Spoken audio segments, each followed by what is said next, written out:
అరే ఫాల్తు నా కొడక, మళ్ళోసారి ఇంకో అమ్మాయి జోలికి వస్తే చీరి బొంద పెడతా.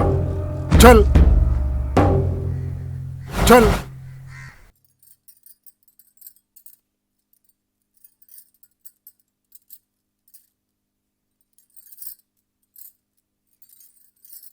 ఏమ్రా తమ్ముడు పోరని గట్ల కొట్టినావు?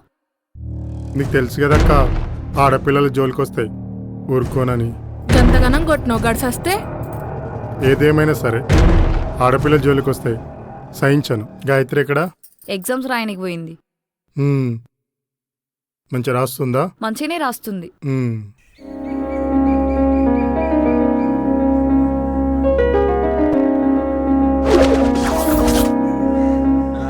సత్తు ఆయన పవన్ అమ్మని ఏడుకుతారైనా మరి అమ్మకి రెడీ అయినావు.